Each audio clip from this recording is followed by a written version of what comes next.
Tangkay ng isang puno sa Guimaras na may parang disenyong krus na kung tawagin sinukuan, pampaswerte raw.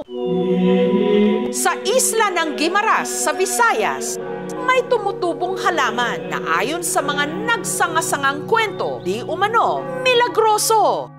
Ang patunay, makikita raw kapag tinapyas ang sanga nito.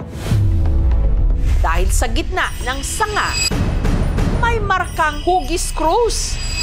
Kaya pinaniniwalaan na hindi lang ito nagdadala ng swerte. Marami pong blessing yung binigay na sa amin. Nakapagpapagaling din daw ng karamdaman. Magaanay mo pamatyag, makuha pala nakit simulawas. Ito ang halaman kung saan isinusuko ng mga tiga-Guimaras ang kanilang pag-asa at pananampalataya. Ang sinukuan. Ang isa sa pinakamabentang souvenir na itinitinda rito sa Our Lady of the Philippines Trappist Monastery sa bayan ng Hordan. Sinukuan ni siya ma'am nga kahoy. Ari ma'am, bisan ano mo na sa ma'am kautod, cross gina sa Japon. 10 years old pa lang po ako, sumasama na po ako sa mama ko nagtitinda sa trapeze. Sila raw ng kanyang amang si Jo Marie ang kumukuha nito. Sir, bakit po kayo may dalang aso? Hindi natin makikita, malaman ng aso, yun iniiwasan din namin. Papaalam muna na hihingi. Alam po namin na may nagmamayari ba. Hindi po basta-bastang kukuha ka lang tapos titinda mo lang. Pero ang pangunguha ng sanga nito, hindi raw para sa mga mabilis sumuko. Makalipas ang ilang minuto, may namataan silang maitim na sanga. Ito raw ang kanilang pakay. Ito yung kinukuha namin na micros. Ayan sa sir. Ang mga nakolektang tangkay ng sinukuan, pinutol-putol sa maliliit na piraso. Kung sa kwentas lang po, minsan nakakabot ako ng 50 pieces. Tapos yung sa keychain po, nakuha po ako ng 100 pieces. Isa raw si Desiree sa makapagpapatotoo sa swerteng dala ng sinukuan. One day, one eat lang kami, ma'am. Yung trabaho ng tatay namin, ano lang pangangaso po. So, paswertehan kapag merong kuha. Kung wala, wala din. Hanggang naisipan ng kanyang mama Daisy na magbenta ng souvenir mula sa sinukuan. Ang mama ko, nakita niya yung sinukuan. Curious din siya ba? Bakit may cross nga? Try now namin na itinda sa trapeze. Hanggang sa tila pinagmilagruhan daw sila ang kanilang tinda. Tinangkilik ng mga turista. Pag Holy Week, ma'am, maabot kami ng 10,000 po. Dahil dito, unti-unti raw guminhawa ang kanilang buhay. Di po namin in-expect to, ma'am, na makapagpatayo si mama ng ganitong bahay. Maliit lang pero hindi kami nababasa. Pero si Daisy, namatay nito lang Enero. Sa kabila nito, ang paggawa ng sinukuan souvenir, hindi sinukuan ang kanyang anak na si Desiree. Kung wala po yung sinukuan, hindi ko po alam kung ano yung buhay namin ngayon. At ang ilan sa mga bumili raw ng produkto mula sinukuan, tila pinagmilagruhan.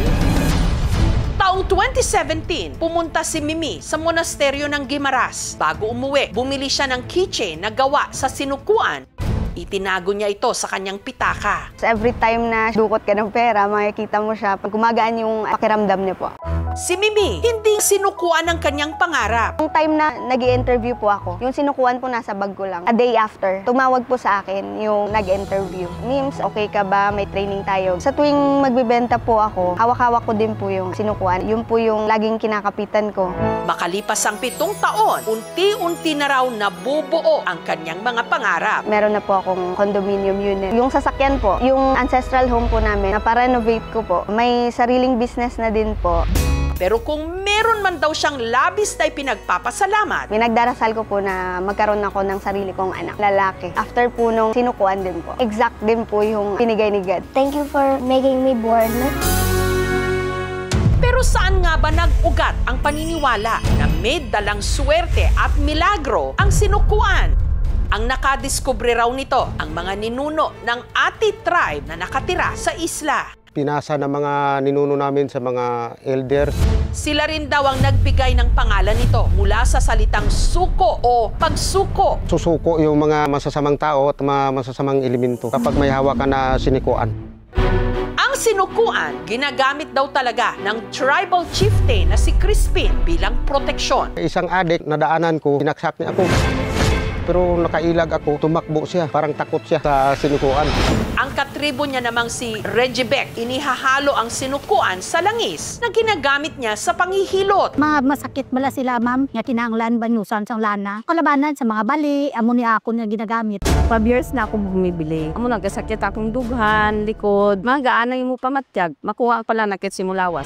Dahil dito, kumikita raw si Regibec ng 1,200 pesos kada araw. Kung wala guro ang sinukuan, wala nga wala gid kami. May mga nagsasabi na ang pinagpakuluan ng kanyang ugat ay ginagamit pang gamot sa ubo. Wala pa mga pag-aaral patungkol sa mga traditional claims na ito. Sa IPRA, o Indigenous Peoples' Rights Act of 8371 of 1997, ang ICC's IPs lang po ang may karapatang gumamit at mag-revitalize ng kanilang kultural na tradisyon at custom po sa kanilang community. Ayon po sa kanila, bawal po yung gamitin ng hindi po IP without po process po ng prior and informed consent po.